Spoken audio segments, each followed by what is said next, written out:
Binary. Groove. Binary. Groove.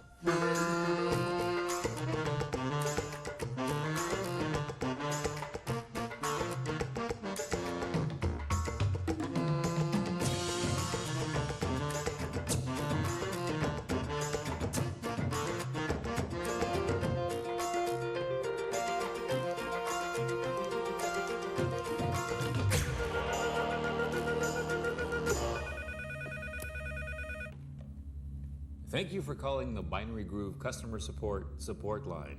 All of our operators are currently busy. Please hold to retain your priority status. This person called and they just unpacked their new PC. I don't know, maybe they were more used to working with sewing machines or something. Anyway, they called me because they couldn't get the foot pedal to work.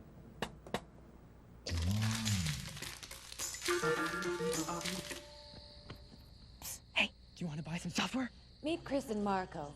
They sell software, but they're too young to get into a trade show. My name's Marco D'Angelo, and I'm 14 years old. I'm Chris McQuinn. I'm also 14. We went to a bunch of computer shows, and we saw that many other people are selling software from their own home. So we decided, why can't we? So we went out and we started our business. We expect to make close to $2,000. A lot of the money will be invested in a phone line and more advertising, but we hope to keep a little bit of the money for ourselves, too. It has been great working in a partnership. Okay, when you're done, I want to come in at the end before the next question. Go ahead. Okay. Again. It took us a while to understand the responsibilities of how we'd be dealing with a partnership.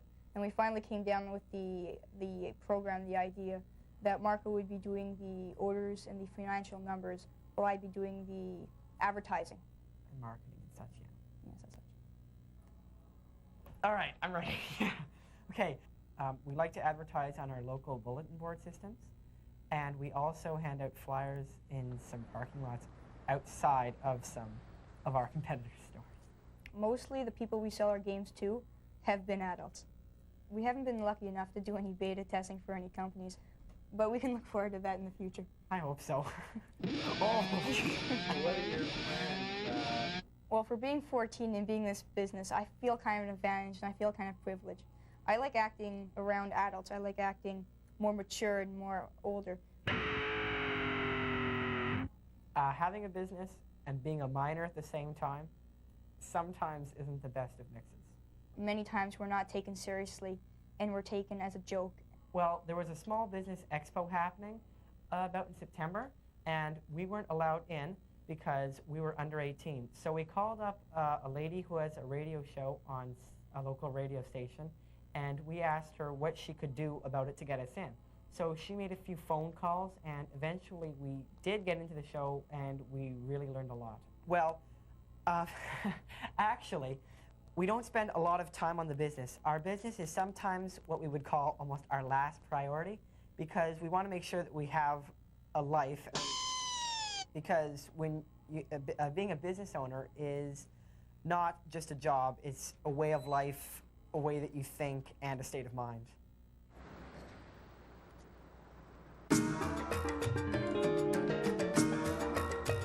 I've had a couple of really helpful experiences. One involving my son having spilled a bottle of Coke on the carpet here just after we moved in, and calling me at work in a panic saying, "What do I do?" I said, "Well, blot up the Coke." He said, "Yeah, but I used the brand new red towel and the colors run." And after much cursing on my part, I told him to wet and blot and got onto the net. And I posted a help note saying, "This is what's happened, what do I do?" And within 20 minutes I had 6 responses from as far away as Florida. Somebody sent back an email to me from Houston. Now they all said the same thing I said, wet and blot, but it was wonderful. And later a couple of people followed up in email and saying, "Did you get the stain out? Did you get the stain out?"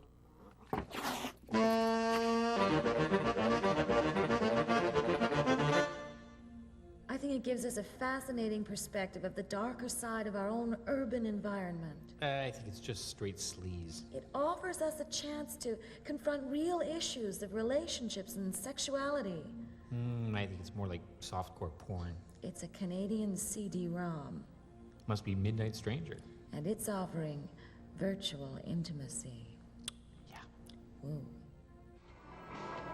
I mean, I suppose what we could do is, you know, if you wanted to buy me a drink or something, I mean, I don't know what you have in mind, really. It's much like a soap opera, where you have several stories going on with each character. And what makes this so dynamic, so engaging, is that you can control your own and create your own personal experience. Midnight Stranger is sort of an experiment. I call it a prototype of a future technology. It's the way that we will be relating to our computers in the future when we have simulated personalities and simulated socializing. We began with the notion that people wanted to meet people more than they wanted to play games or solve puzzles in the computer environment. You have to give the user as many rewards as possible, and the rewards are most easily achieved by giving them direct feedback to whatever response they give. And what we attempted to do with Midnight Stranger is by simulating conversation. Now, the cursor will tell you who you can actually talk to. In this case, you can't talk to these ladies yet, but this individual here is available to be spoken to, so let's talk to him. I'm sorry, sir, the kitchen's closed. Now that you've gotten him to say something, the mood bar comes up. This is the interface device. It's really your main way of interacting with the characters. It represents an infinite range from a positive to negative. In fact, there's only a discrete number of possible choices that could result from your mood bar decision. And in this case, let's be positive to the waiter and see what he says. It is a nice night.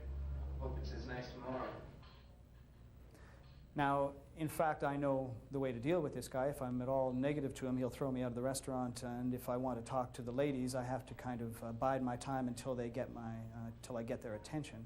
Because this is so simple, because it's just someone talking to you, because you're just making a simple emotional decision from moment to moment, anybody can relate to it, and it tends to be the most natural to those that have the least computer knowledge. We tried to build in elements of reality, that is, by putting randomness in there. So if you go in on a second time and talk to the same person, they're not going to necessarily say the same thing to you as their opening remark or their welcoming remark, because they could be in a different mood than they were the last time you checked. That's it. I've had it. Get the hell out of here. Get out of here. Get lost, buddy. Get lost. What we tried to do in Midnight Stranger is put people from all walks of life and allow one who to do some discovering, cross-examination of personalities you may never meet. For instance, a homeless person or people from alternate lifestyles, or see things from opposite gender perspective. Of the 18 characters you can meet, there are 3 that can lead to softcore erotic encounters. Hi, why don't you come and join us? Still have a little wine left in the bottle. There are a number of things that you can do in the game that are definitely amoral, immoral. And in fact, when I get to those points in the game, I can't do some of the things that are in the game because they are offensive to me. There is one particular scene that I don't really feel it should have been included, but I guess the consensus was of the 3 of us that we would put it in there, that is of the rape scene, but we would make it very difficult for anyone to find. And if they actually did manage to find it, they will get a moral message at the end and their computer was shut down. My feeling about it is that any normally developed individual, upon seeing this, will in fact reduce their aggressive fantasies in relation to women because it is so negative in its presentation. We had a lot of debate about including some of those things, about whether it was a valid thing to put into something meant to be an entertainment device. And yet, when we finally came down to it, the decision was that just the raising of the question is the important factor, that just to be able to ask yourself, why am I doing this? What is this for? it may be the most important reason why it's there. So if I were to say to you that I wasn't actually a woman, and you had expected that I was, I mean, what would you say to that? Would that excite you? Would that intrigue you? You are now in the binary groove.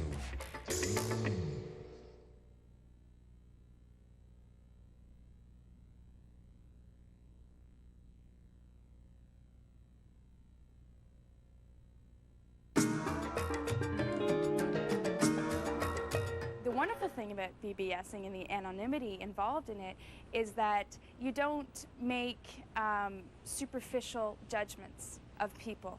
It's not appearance. It's like an inverted meet and greet. So when you do actually, you know, converse with them online, it's sort of, you're achieving a cerebral intimacy first. And then if you want to take that offline and go to a get-together and meet face-to-face, well, then you can take it from there. You're testing a cash transaction system for the internet. It's called eCash. I knew I should have put all my money into Dcash. That was a dumb move. The problem with doing business on internet or by wire, even on a local BBS, is that somebody, usually, has to divulge a credit card number.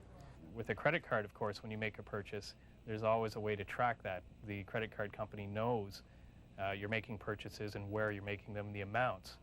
So what this does is it creates an anonymous environment, much like cash in everyday life. It's a cash transaction. And besides being simpler, and besides being anonymous, it leaves the way open for online impulse buying.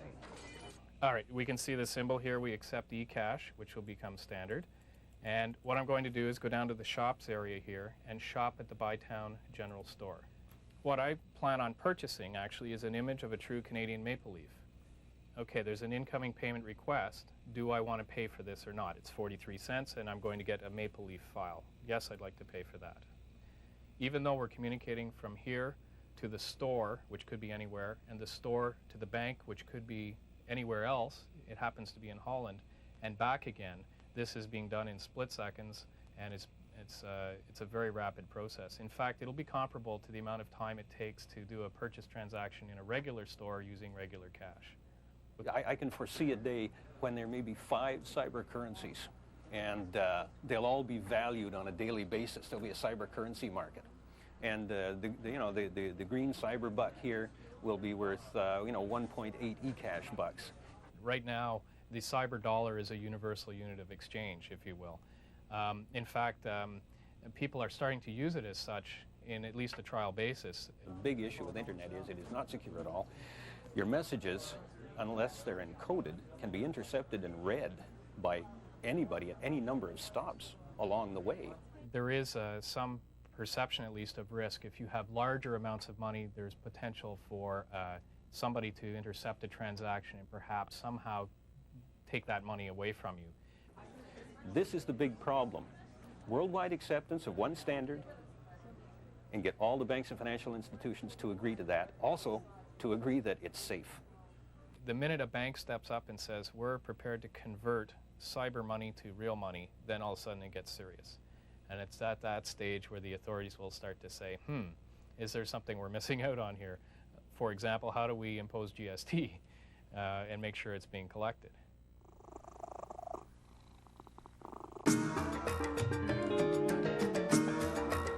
Well, it's a lot like television in that sense.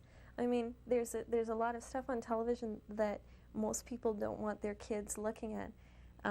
If you're going to give your child access to television so that they can see some of the educational stuff that's on there, you also creating the opportunity for them to see a lot of the other stuff that's on there.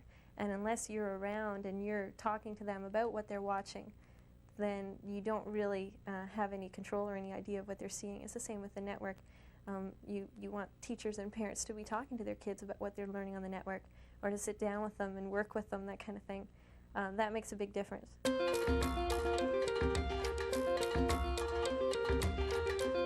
Donna, so you've been back to school. Yeah, I went to see what's happening with computers in the classroom.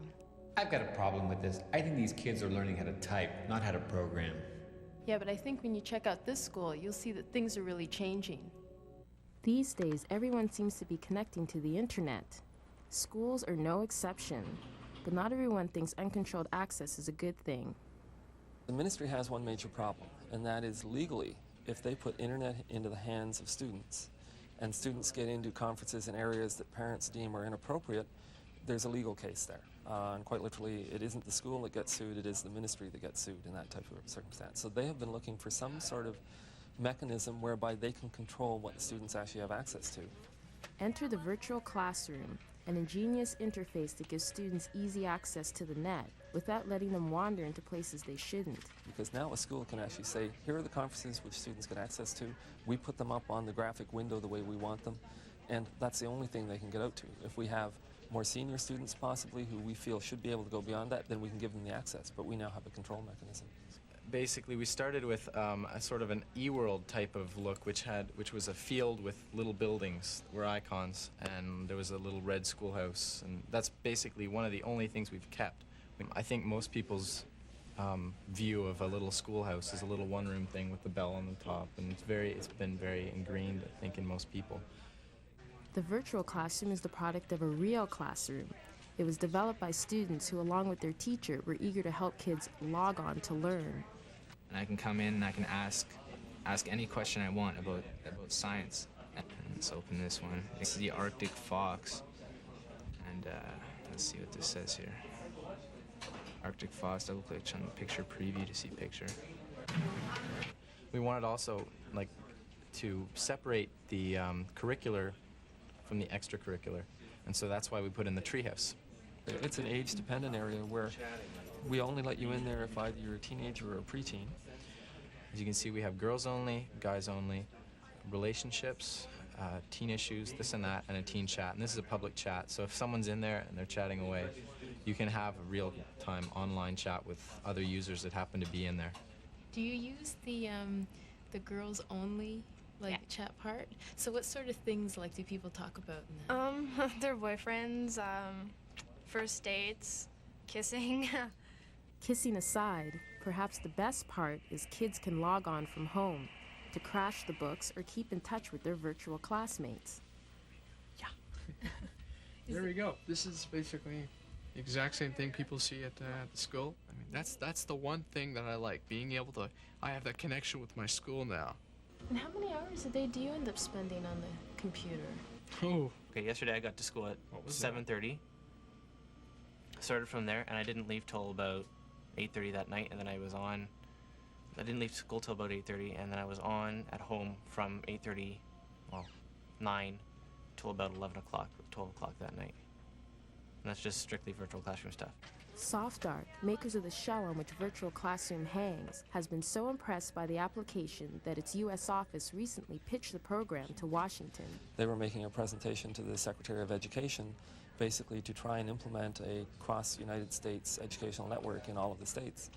And at the, quote, 11th hour, as they put it, they had obtained by fast courier from SoftArt in Toronto our materials, and they liked them so much, and they were the first they'd ever seen in this particular direction, that they called and asked, can we use these to show the Secretary, and basically as part of a major part of our proposal to the U.S. government. The virtual classroom as a project started about must have been May or April of last year. Part of our problem is just time. I mean, this has all evolved in such a short period of time. We pull 16-hour days. Thousands and thousands of hours of fine-tuning, quite literally. If we didn't enjoy it, we wouldn't do it. I came up with a lot of the concepts, but they're the ones who made it all work. I mean, without the graphics, it wouldn't be what it is. Without the programming that's behind the scenes, making it all linked together. I mean, one of the things the students have said is that any money we make from it, they want to give a portion of it back to the school, and part of the reason is that they wouldn't have these skills if they hadn't had the facilities here and the lessons that they've had.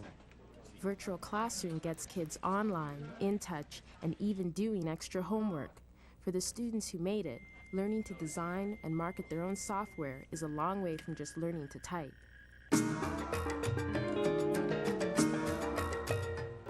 I've often thought about how I would explain the internet to my mother. She has an uncle, Malcolm, who has passed away. Malcolm was an old bachelor who was crippled by polio, I believe, and used a cane to get around.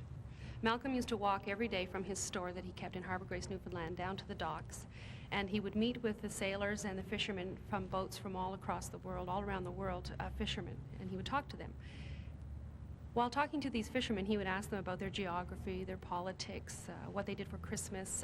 He knew more about the entire world than anyone in that town, because he would always go and ask them. So his technology was to go down and talk to these people at the docks. And I find that my technology with internet allows me to do that exploring and find about people at the human level.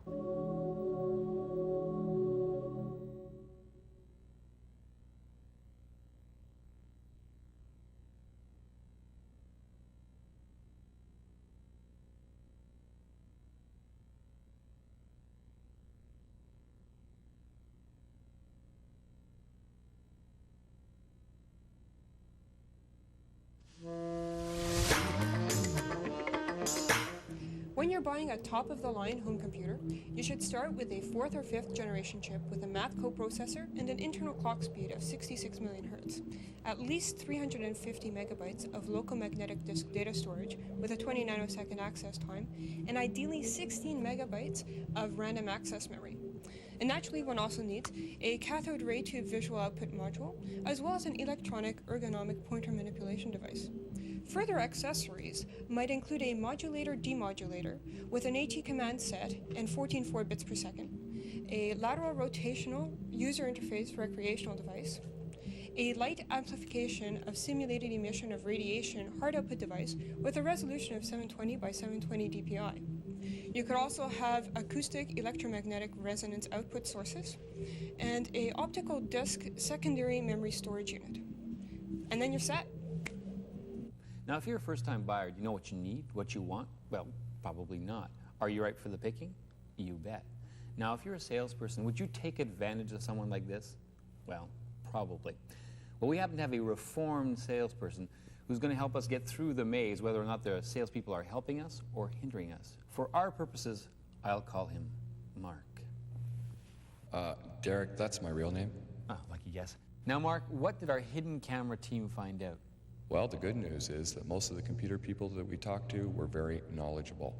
The bad news is that some of the salespeople were still up to their same old tricks. Please elucidate. Well, here's an example where a happy couple had not even laid hands on a computer when they were hit with this. We have 3 months, 6 months, and 12 months interest-free financing that's available. This is similar to like a MasterCard or a Visa card. Basically, what that will entail is administration fee of $30 or $40, depending on which plan. And then interest-free at the end of the whole period. Now, why are they so keen on pushing this financing shtick? Well, of course, this is going to give the salesperson an opportunity to make more commissions. They can, of course, upsell you onto a higher price product. If you went looking to spend $2,000, well, maybe with financing you might spend $2,500 or more. Also, once you get the store credit card, it's more likely that you're going to come back and see that salesman and buy some more stuff, again, maybe on financing.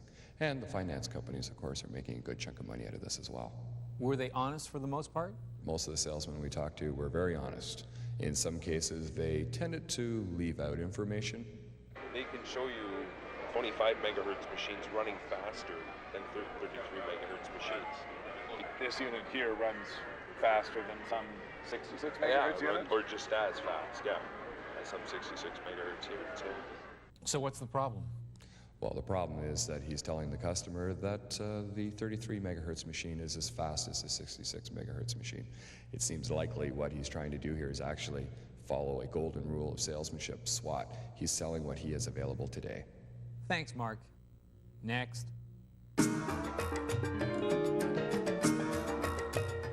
For me right now, it's a social life. I've done a little bit of research with it, but I find that the social opportunities are just incredible.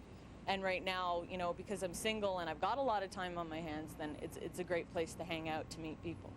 I would definitely recommend it to other women, not just as a way of meeting people, but maybe making other friends, you know, especially if you're new in the area.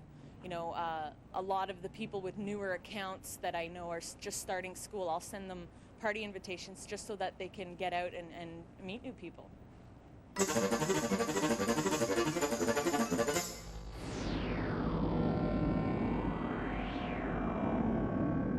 Prepare to do battle, Cyber Wedge.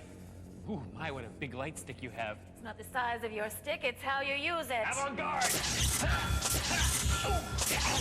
Oh! Oh! Oh, my nail, my nail. Quit whining, you intergalactic guinea pig. It's just a game. Speed plays a very large part in a game. So you're right in there. Graphics does count for a lot. Sound effects that really come out and get you. You know, around here we work at it almost at a burnout speed because we're working 12, 13 hours a day solid, just working as hard as we can to get our products out. And it's a relief to pull out a game and just let yourself go.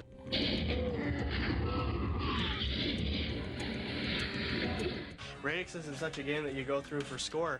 It's more a game that you go through for story. You know, this huge ship is attacking Earth. You've got you're the last little fighter. You're the only thing against it destroying Earth. So you've got to get through and destroy these reactors or destroy certain parts of it to save the planet. In order to get games to run well on a PC, you have to use a lot of tricks. As we develop our engine, we run it through timers and we run it through other pieces of technology that we just watch it and make sure it goes fast. And if it doesn't go fast, we go back and we rewrite that section. We keep rewriting, redoing, reworking until we've got like a game engine that runs as fast as it possibly can.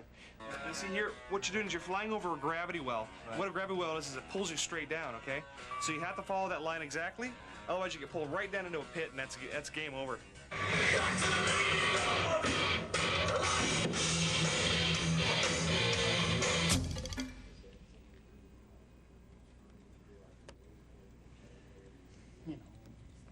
Our approach to gaming moves a little bit away from the shoot 'em up kind of games. I think we're looking for more ethereal, a little more cerebral kind of a game whereby people actually do things and think about them and solve problems within their mind.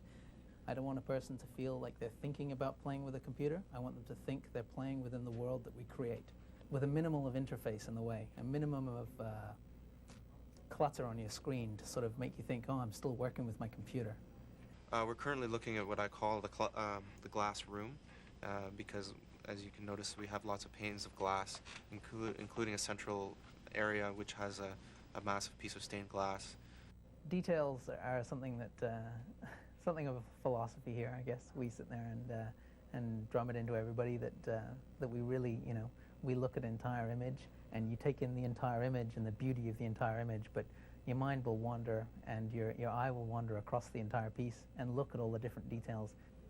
I think people are always, in game development, are always looking towards creating a virtual world. I mean, virtual reality is the ultimate, you know, the holy grail of game development.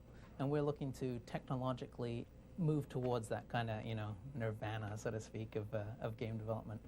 You know, there'll come a day when people will have, you know, true, real 3D, texture-mapped, beautiful environments that'll all come out of their computer, you know, in real time, you know, but that's a little ways off, and so we have to sort of, you know, come up with compromises between the speed at which the images are brought to the screen and the quality with which these images are rendered.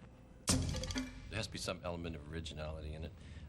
But I think really engaging is the thing. It's a hard thing to find what makes something fun, but you want to spend time with the product and you don't know why. And you want to do it over and over again. It doesn't matter if it's a very simple game, thumb candy, where you're doing some simple task and you're getting pleasure from it, or if it's more of a discovery like a CD-ROM product, but at some level it has to be engaging. I think that learning is fun. So when you're being educated, you're having fun. That's the way to learn. Is the reverse true? No, I don't think it is. I do. When you're having fun, you're being educated. What if you're bombing a foreign installation with your fighter? You're learning how to do that. To do it better. And it doesn't mean that, I mean, education doesn't mean that you have to be learning something that's good. I mean, you can learn how to be bad. So I think if you're having fun, you're learning something, and if you're learning something, you're having fun. From The two that go argument, together. you could be learning to be stupid, too. You can learn to be stupid. There you go. Yeah. I think that what we're going to start to see is virtual reality. You're in a forest, you're looking around, you put the headset on for 20 minutes, you have a little vacation for 20 minutes. You won't require initially to have any story. I think people are going to find it profoundly relaxing. Profoundly relaxing is entertaining, but I mean, there's other forms of entertainment too, where you want to convey a story or make a point or learn something new about the world or in some way, and that will require some kind of storyline in some way for the interactivity to exist with the storyline. so that you don't want to make 1,000 boring choices. You want to make choices that lead you somewhere. Right now, products are successful because we notice the technology. We notice in mist that it uses 256 colors. We notice that it's in stereo. We notice this, that, and the other thing. At some point, when we reach a minimum level, we're going to stop noticing the technology, and then we'll just start looking at the content. A lot of what people find exciting on a computer is just the fact that it's on a computer. And the first time anyone saw a digitized picture on the computer, everyone went, wow, isn't that great? But you compare it to a real photograph, and it's not great. So as the technology becomes capable of doing things that are even more engaging than the stuff that's already available, the entertainment will be more engaging. Go for it. Yeah, you're on. They say that the highest growing rate of computing will be from the home computer market. So now we're going to have 30 million more schlaps sitting at home with their PCs going, well, I don't think I'm going to be doing any Excel spreadsheeting. I don't think I'm going to be doing any word processing, or what am I going to do with this thing? Oh, I know. I'll get on the internet. Oh, fantastic. I'll go surfing on the internet. Surfing on the internet. Surfing on the internet. Man, I was surfing on the internet all night last night. Okay, so what's that all about? So you got on there and you hooked up with the University of Taiwan and found out that the weather was 36 degrees. I needed to know that. Surfing on the internet. How about I'll just give you a call? Be a lot simpler. You're in the binary groove.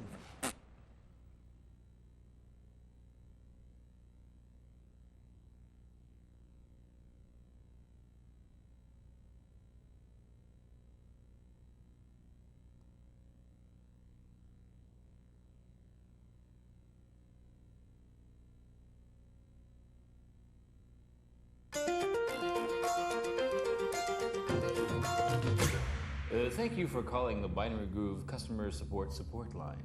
Your call is very important to us. Please hold for a customer representative.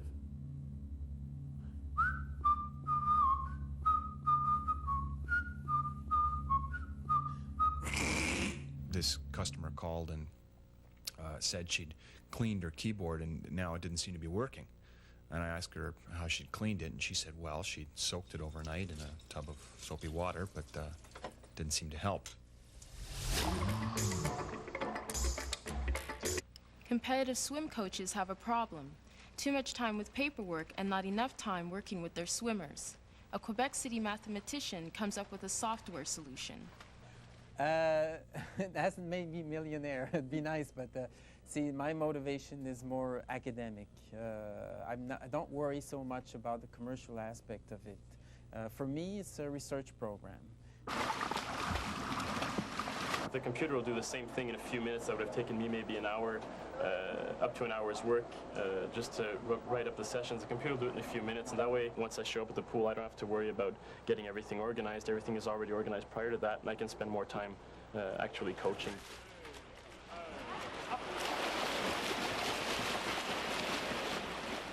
Eventually, if you want to compete at an international level against other people which are using this kind of software, you'll have to have a software like that yourself. Otherwise, you won't be in the game at all. I get all the data from my swimmer, put it in the computer, and the computer will try to figure out for me which kind of workout I should give to the swimmers. And what's interesting with the software, of course, is that it gives advice to the coach whenever he wants it. Well, with this sprinter, you've been doing too much distance, or with this sprinter, you haven't done enough repeats of 25s, or this particular warm-up is really too short for a 2.5-hour workout. It forced me to go through all the process of planning a season for an athlete. It says the principal theme for that practice was speed work. You still wish to keep that as the main theme. If I say yes, it'll say you had planned, the session was planned for 3,300 meters, which will take about 65 minutes. Would you like to keep these values? Would you like to change the total distance, or would you like to change the total time it takes to run the practice? If I only have 45 minutes in the pool that day, I might want to say, okay, I want to run that practice, but a bit shorter. So it'll kind of modify it. But if everything goes like that, I can keep those, and it'll write up the whole practice for me. 5x100 kicks de pape sur le dos, sur une 45. Toujours 4 normales, 1 all-out. Okay. Eventually, we'll have nutrition programs in the software, psychological models to help your swimmers in the software. So the coach will have at the tip of the finger all the knowledge he can use, who can be useful for him to do a good coaching job. No, I don't think it will ever replace the coach because it remains a coaching tool, but it will never replace the coach because the coach is sort of the chef d'orchestre, you know. You're in the binary groove. Go for it. Carrying live events on the internet. Oh wow, the internet's gonna be playing Rolling Stones tonight. What do you do? Like hook up to their address and watch it at 15 frames a second? No. Facts. Get. Oh boy, that's entertainment. I'm telling you. Oh, sometimes when I'm watching that, I just can't stay in my chair. It's just blowing me away. Is this thing going anywhere? It's sheep.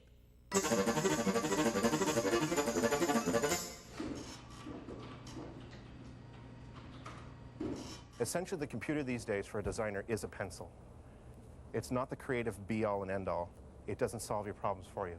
What the graphic designer is now doing is the job of the graphic designer plus the typesetter plus the film people.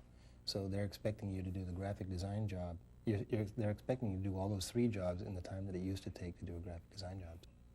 The time that it saves you in things like production is lost in all the new jobs that you have to do.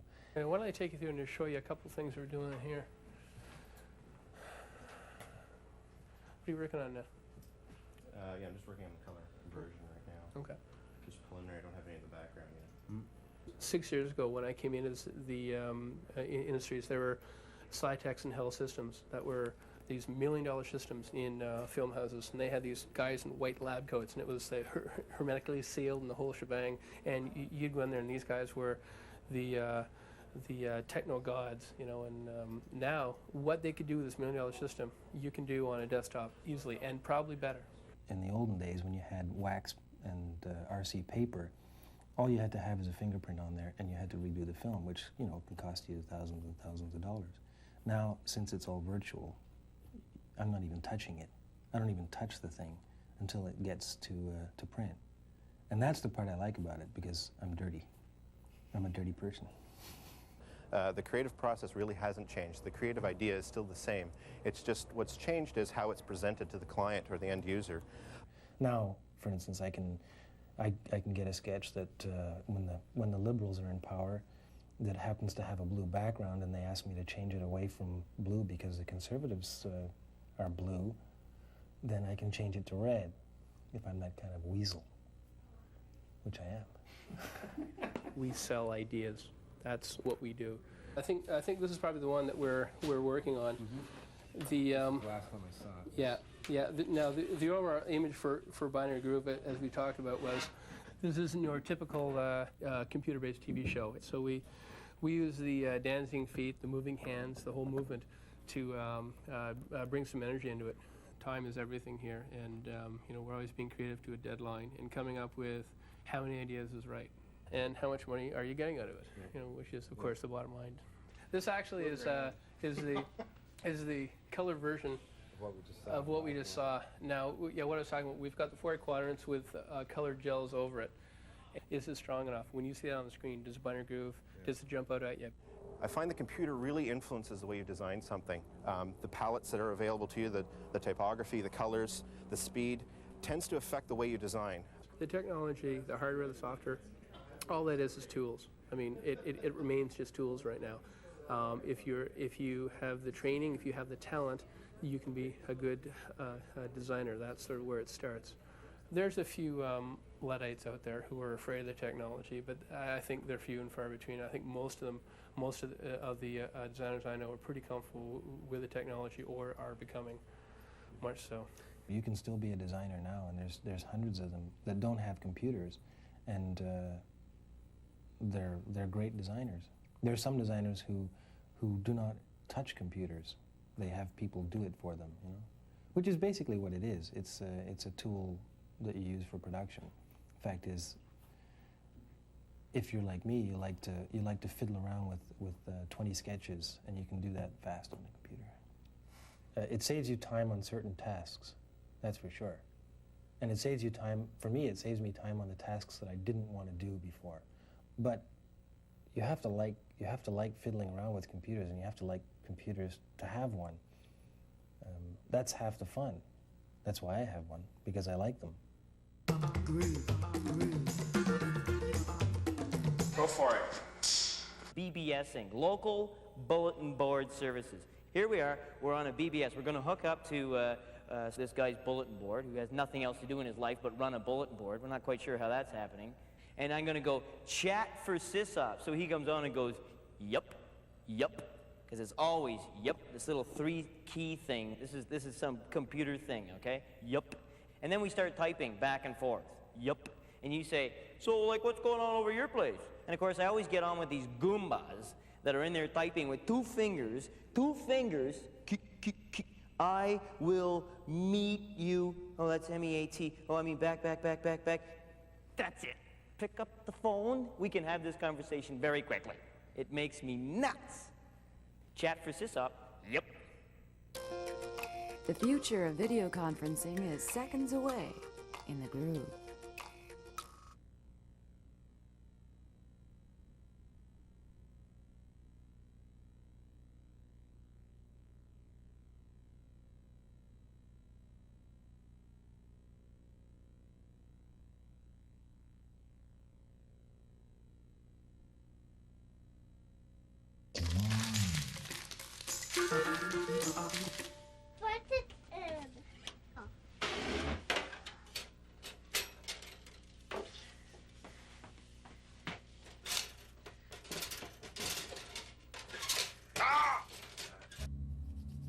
Thank you for calling the Binary Groove Customer Support line.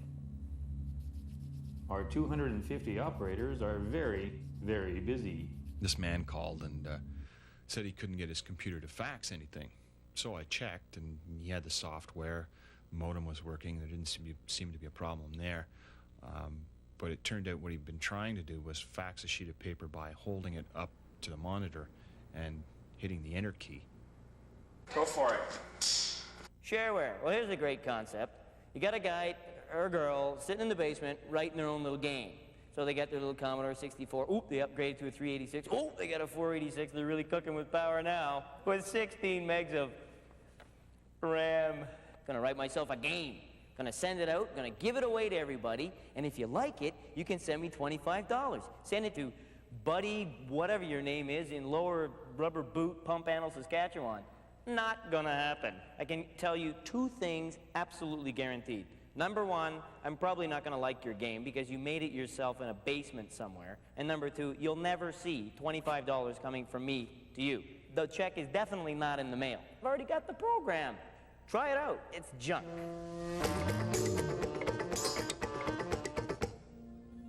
Used to be that the only places that could afford video conferencing were the White House and the Kremlin.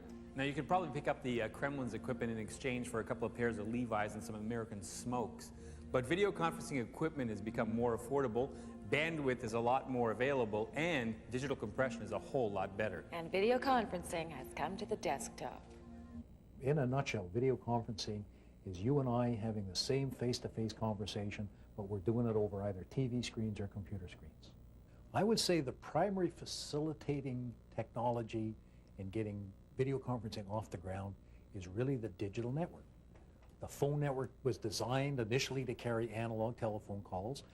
We intentionally made the decision to go digital in the late 60s. It is now fully digital. Now we have digital access, so we can extend this network right into people's places of business and indeed into their homes. This now makes it possible to digitize video information and to carry it on the same lines that used to be used for the telephone. Right. I guess Terry had called Jeff wondering if we were going to do that or not. So. Right. Right behind me is the Queen's National Executive MBA course, which goes on every week for 2 years that you can participate on that course. It's one of the the best examples that we have going right now for distance learning. It's up and running, it's active, and it's very, very successful. And what Queen's has done has allowed Queen's to actually bring a university program out across the nation rather than the nation having to come to Kingston to take a course. Our past experiences are we can't do it by audio alone. We want that personal interaction, but the cost of doing business today is too high to be able to do that. We recognize that if we were to just speak over the telephone, the spoken word accounts for about 7% of what goes on between us. The rest of it's body language, the rest of it's inflection, and that's what you get captured on video conferencing. And that's why we're doing this on television right now, so people can see what's going on rather than just listen to it. Right now our markets include every kind of organization, actually. There isn't any one direct market that we have. Any organization that's up with the times right now, wanting to cut down on their travel costs, connecting with their branch offices, and just keeping communication up. You can reduce her image to a very small icon that you can just bring up from time to time and then retreat it. Okay.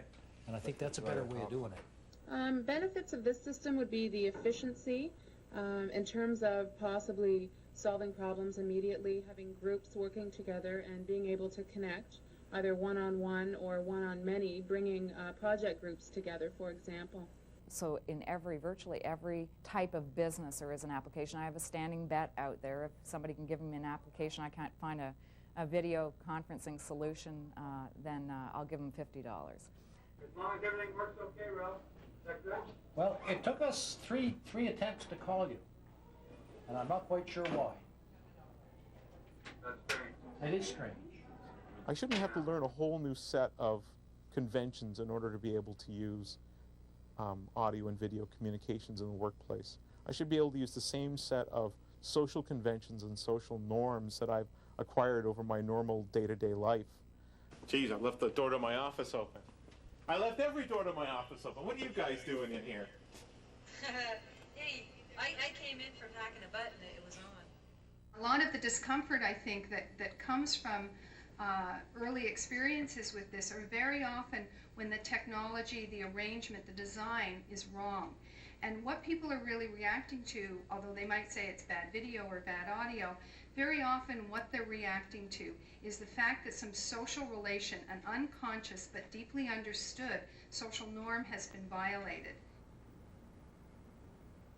You must be present, and I must be able to sense your presence in the room, and how you feel and your role in the room should be apparent. And telepresence means we want to convey that notion using the computer and telecommunications technologies. We built what we call the Telepresence tunnel, which is a two-way audio-video connection between a public space here in the engineering building at Carleton and one in the Sanford Fleming building, which engineers occupy at University of Toronto. Just leave it up as the background activity if we don't need the two channels, and we actually schedule times when it would be available, and just let people walk up to it and talk over it and see what they think and have some fun. And it has been a big sale. Hey, aren't you guys going to lunch? We're waiting for you. It's very important to get a significant image of the person you're looking at. So we've taken video out of the window on the workstation, which is very common in technology that you can buy today, and which is very significantly sold out there as the way of doing video. So we take it out of a window and we just put it on a conventional television monitor. A lot of this technology is ready today. You can buy some things off the shelf that do a little bit of what we've done. What is really going to make it sell is being able to understand and integrate into people's work practices this notion of social proximity and keeping that as central, and then to really make it sell over the long distance will be when the tariffing structures and high bandwidth, high quality video becomes affordable and available widely for commercial use, probably within the next 2 to 5 years.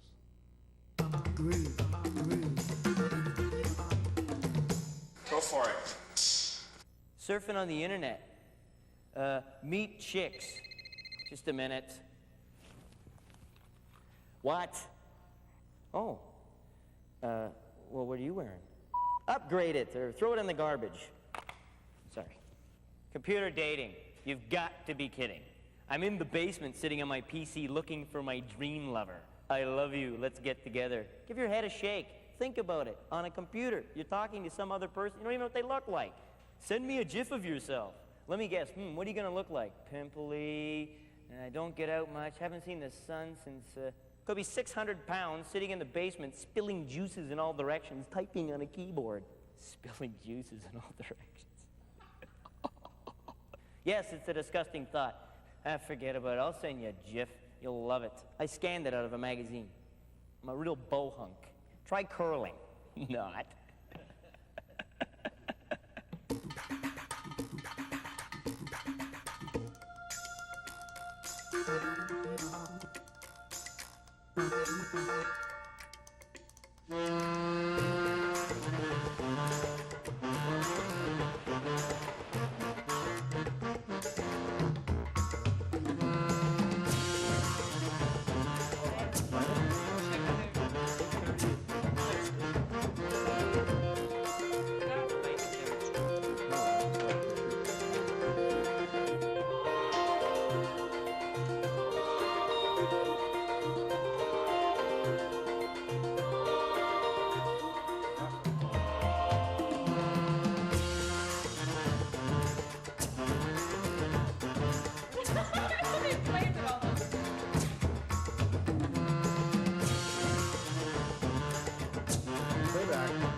I love it.